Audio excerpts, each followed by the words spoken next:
ഇതാണ് എൻ്റെ പുതിയ കണ്ടുപിടുത്തമായ കോർണിഷോൺ ചമ്മന്തി. അപ്പം നിങ്ങൾക്കിത് എങ്ങനെയാണ് ഉണ്ടാക്കുന്നത് എന്താണെന്നുള്ളത് ഞാൻ വിവരിച്ചു തരാം. ഹലോ, എല്ലാവരും സുഖമായിരിക്കണം. ഇന്ന് ഞാനേ ഒരു കാര്യം ഒന്ന് ഇൻട്രൊഡ്യൂസ് ചെയ്യാൻ വേണ്ടി വന്നതാണ് കേട്ടോ. ഒരു കാര്യം കാണിച്ചിട്ട് സൂത്രം കാണിച്ചു തരാൻ കേട്ടോ. പ്രത്യേകിച്ച് UK-യിലും അബ്രോഡിലും പല രാജ്യങ്ങളിലും താമസിക്കുന്നവർക്ക് പറ്റും. അറിയില്ല മറ്റുള്ളവരിത് ഉപയോഗിച്ചിട്ടുണ്ടോ എന്നുള്ളത് കേട്ടോ. അതായത് ഇതാണ് സംഭവം. ഇതെന്ന് പറഞ്ഞിട്ടുണ്ടെങ്കിൽ കോർണിഷോൺസ് എന്ന് പറയാം. ഇതിലെ സ്പെല്ലിങ് കോർണിക്കോൺസ് അല്ലെങ്കിൽ കോർണിച്ചോൺസ് എന്നൊക്കെ നമ്മൾ വായിക്കാം. പക്ഷെ അത് ഫ്രഞ്ച് നെയിമാണ്, കോർണിഷോൺസ് എന്നാണ് പറയാം കേട്ടോ. ഇതെന്ന് പറഞ്ഞിട്ടുണ്ടെങ്കിൽ പിക്കിൾഡ് ക്യൂക്കുംബറാണ്, ടൈനി ക്യൂക്കുംബറാണ്. ഈ ക്യൂക്കുംബർ പിക്കിൾ ചെയ്തതാണ് കേട്ടോ. എന്തുകൊണ്ടാണ് ഇത് ഇൻട്രൊഡ്യൂസ് ചെയ്യാന്ന് വെച്ചിട്ടുണ്ടെങ്കിൽ ഇതിനെ ഇതിലൂടെ വലുപ്പം ഉള്ള ഈ കോർണിഷോൺസിനെ പറഞ്ഞതാണ് ഗെർക്കിൻസ് എന്ന് പറയും. അതും ഇതുപോലെ തന്നെ ബേബി ക്യൂക്കുംബറാണ്. ഇതിൻ്റെ കാര്യം ആദ്യം ഞാൻ പറയാം. ഇതെന്ന് പറഞ്ഞത് ഞാൻ ഇൻട്രൊഡ്യൂസ് ചെയ്യാൻ കാര്യമുണ്ടെങ്കിൽ ഇത് നമ്മുടെ നാട്ടിലെ മാങ്ങയുണ്ടല്ലോ, മാങ്ങയൊക്കെ നല്ല അടിപൊളി പുളിയുള്ള മാങ്ങയുണ്ടല്ലോ, അതിൻ്റെ അതേ ടേസ്റ്റാണ് കേട്ടോ ഈ പിക്കിളിട്ട ഈ ബേബി ക്യൂക്കുംബറിന്. ഞാൻ ഒരു പ്രാവശ്യത്തെ തിന്നിട്ടുണ്ട്, പക്ഷെ അന്ന് എനിക്ക് ഇത്ര ഐഡിയ തോന്നിയില്ല. ഞാൻ എന്താ ചെയ്തതെന്ന് വെച്ചിട്ടുണ്ടെങ്കിലുണ്ടല്ലോ, ഇന്ന് ഞാൻ ചെയ്ത പണി ഇതിന്ന് 2-3 പിക്കിൾഡ് ആയിട്ടുള്ള ഈ സാധനം എടുത്തിട്ട് ഞാൻ കുറച്ച് ജിഞ്ചറും, ചെറിയൊരു ടൈനി ജിഞ്ചറും, കറി ലീഫ്, അതുപോലെ ഗ്രീൻ ചില്ലി എൻ്റെ കയ്യിൽ അധികം ഉണ്ടായിരുന്നില്ല, അതുകൊണ്ട് ഞാൻ ചില്ലി പൗഡർ ചേർത്തു കേട്ടോ. അത് കഴിഞ്ഞ് അണിയനും ചെറിയ ഉള്ളി ചേർത്ത് ഞാനൊരു ചമ്മന്തി ഉണ്ടാക്കി. ഞാനത് തിന്നു ഗൈസ്, ഒന്നും പറയാനില്ല. 100% നമ്മുടെ മാങ്ങ ചമ്മന്തി എങ്ങനെ നമ്മൾ കഴിക്കും, നല്ല പുളിയുള്ള മാങ്ങ ചമ്മന്തി ഉണ്ടല്ലോ, അതേ ടേസ്റ്റാണ്. അപ്പോൾ ഞാൻ നാളികേരം ഇട്ടതിനും കൂടുതൽ കിട്ടും ടേസ്റ്റ്, പക്ഷെ എൻ്റെ കയ്യിൽ നാളികേരം ഉണ്ടായിരുന്നില്ലായിരുന്നു കേട്ടോ. അപ്പോൾ ഇത് ജസ്റ്റ് ഒന്ന് ഞാൻ നാളികേരം ഇല്ലാണ്ടൊന്ന് ട്രൈ ചെയ്ത് നോക്കിയതാണ്. പക്ഷേ ഇത് ഒന്നും പറയാനില്ല. നിങ്ങളിത് ട്രൈ ചെയ്ത് നോക്കണം കേട്ടോ.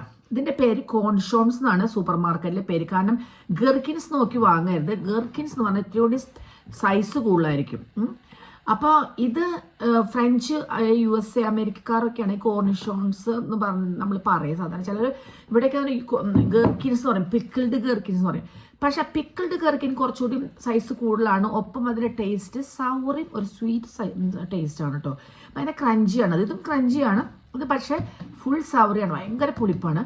അതേസമയം ഗെർക്കിൻസ് കുറച്ചുകൂടി വലുപ്പം കൂടും. അപ്പോൾ അതിൻ്റെ ടേസ്റ്റ് സൗറും ഒരു സ്വീറ്റ് ടേസ്റ്റാണ്. അത് കൂടുതലും ഇവിടുത്തെ അതായത് ഫിഷ് ആൻഡ് ചിപ്പ് ഷോപ്പുകൾ, ഇപ്പോൾ ഞങ്ങളുടെയൊക്കെ റെസ്റ്റോറൻറ്റ് ഫിഷ് ആൻഡ് ചിപ്സ് ഒക്കെ ഞങ്ങൾ കൊടുക്കുന്നതാണ് പിക്കിൾഡ് ഗെർക്കി. അത് അവർ ഇതൊക്കെ തിന്നുമ്പോൾ ഇടയ്ക്ക് നമ്മുടെ അച്ചാറൊക്കെ കൂട്ടി തിന്നില്ലേ നമ്മുടെ നാട്ടിൽ, അതേപോലെ ഒരു സൈഡായിട്ട് അവർ സൈഡ് ഡിഷായിട്ട് കഴിക്കണതാണ് കേട്ടോ ഗെർക്കിന്. പിക്കിൾഡ് ഗെർക്കിൻ, പിക്കിൾഡ് അണിയൻ, അങ്ങനെയൊക്കെ ഉണ്ട്. പിക്കിൾഡ് എഗ്ഗ് കഴിക്കുന്നവരുണ്ട്, അതൊക്കെയാണ് കേട്ടോ. പക്ഷെ ഇത് നിങ്ങളൊന്ന് പരീക്ഷിച്ച് നോക്കണം കേട്ടോ. ഇതിൻ്റെ ബ്രാൻഡ് മെലിസ് എന്നാണ്, പക്ഷെ പല ബ്രാൻഡുകളിൽ ഇത് വരും. എല്ലാ സൂപ്പർ മാർക്കറ്റിലും കിട്ടും കേട്ടോ. അതായത് സ്വസ്ത, മൂർസൺ, ലിഡില്, ടെസ്കോ, എവിടെ വേണമെങ്കിലും ഇത് കിട്ടും. പല ബ്രാൻഡുണ്ട്, അത് നിങ്ങൾ ഇഷ്ടമുള്ളത് നിങ്ങൾ വാങ്ങാം. ഇത് ഞാൻ ഈ ബ്രാൻഡിനെ പ്രൊമോട്ട് ചെയ്യുന്നില്ല കേട്ടോ. ഇത് എനിക്ക് ഇഷ്ടപ്പെട്ട കാര്യം ഞാൻ പറഞ്ഞു. ഒരു രക്ഷയില്ല ഗൈസ് ചമ്മന്തി. അപ്പം ഇന്ന് ഞാനിത് ഇതെന്താണെന്ന് മനസ്സിലായ മാന്തളാണ് കേട്ടോ. പച്ചമാന്തളാണ്, ഉണക്കമാന്തളല്ല. ഉണക്കമാന്തളുണ്ട്, പക്ഷെ പച്ചമാന്തൾ ഓൾറെഡി വറുത്ത് വെച്ച അങ്ങനെ നല്ല ചൂടുള്ള ചോറിലേക്ക് നമ്മുടെ മാന്തൽ വറുത്തതും ചമ്മന്തിയും, അതുപോലെ തന്നെ ഇത് വഴുതനങ്ങ ഉണക്ക ചെമ്മീനും കൂടി ഞാൻ രാവിലെ വെച്ചിട്ടുണ്ടായിരുന്നാണ്. അത് നല്ല ഉള്ളിയൊക്കെ താളിച്ച് നാളികേരപ്പാലൊക്കെ വെച്ചത് കേട്ടോ. അതൊക്കെ കൂട്ടി ഞാൻ അങ്ങോട്ട് ചമ്മന്തിയും എല്ലാം കൂട്ടി കുഴച്ച് ഒന്നും പറയാനില്ല ഗൈസ്, അടിപൊളി ടേസ്റ്റ് ആയിരുന്നു കേട്ടോ. നമ്മുടെ നാടൻ ആ സ്റ്റൈലിൽ തന്നെ, ഒന്നും പറയാനില്ല. ഇനി മാങ്ങ വാങ്ങി നമ്മൾ കാശ് കളയണ്ട. കാരണം മാങ്ങയ്ക്ക് നിങ്ങൾക്കറിയാം ഇവിടെയൊക്കെ ഭയങ്കര എക്സ്പെൻസീവാണ് മാങ്ങ അല്ലേ. മാങ്ങ കിട്ടാനൊക്കെ ബുദ്ധിമുട്ടാണ്. കിട്ടുകയൊക്കെ ചെയ്യും, പക്ഷെ നല്ല പുളിപ്പുള്ള മാങ്ങയൊക്കെ കിട്ടാൻ റയറായിട്ടൊക്കെ കിട്ടില്ല. ഇനി പുളിപ്പ് കിട്ടിയാൽ നല്ല എക്സ്പെൻസീവാണ്. ഇതെന്ന് പറഞ്ഞാൽ 3 പൗണ്ടിന് താഴെയാണ് ഈ ബോട്ടിലിൻ്റെ വരുന്നത്. ഞാൻ ആകെ ഇതിന് ഒരു 3 പീസ് എടുത്തിട്ടുള്ളൂ, പക്ഷേ ഇനി ഇഷ്ടം പോലെ ബാക്കിയുണ്ട്. ഇത് വന്ന് പിക്കിളിൽ ഗാർലിക്കും ചില്ലി ഒക്കെ ചേർത്തിട്ടുള്ളതാണ്. പക്ഷെ നിങ്ങൾ ചമ്മന്തി അരയ്ക്കുമ്പോൾ നിങ്ങൾക്ക് ഇഷ്ടമുള്ളത് ആഡ് ചെയ്യാം. ഗാർലിക് ആഡ് ചെയ്യാം, അതുപോലെ ഉണക്ക ചെമ്മീൻ വെച്ച് ചെയ്ത് നോക്കുക, അതേപോലെ നാളികേരം. ഇതൊന്നും ഞാൻ ചെയ്തിട്ടില്ല. ഗാർലിക് എനിക്കത് ടേസ്റ്റ് ഇഷ്ടമുള്ള ചമ്മന്തില്ല, അതുകൊണ്ട് ഞാൻ ചേർത്തില്ല കേട്ടോ. കറി ലീഫ് ചേർത്തിട്ടായിരുന്നു, പക്ഷെ നാളികേരം ചേർത്ത് ഒന്നും കൂടെ ടേസ്റ്റ് ആവട്ടെ. പക്ഷെ ഞാനത് അടുത്ത പ്രാവശ്യം പരീക്ഷിച്ചിട്ടുണ്ട്. ഇന്നിപ്പോൾ ഞാൻ ട്രൈ ചെയ്താണ്. ഇത് കൂട്ടി നമുക്ക് ഒരു കലം ചോറുണം, പക്ഷെ ഒരു കലം ചോറുണ്ടോ കേട്ടോ.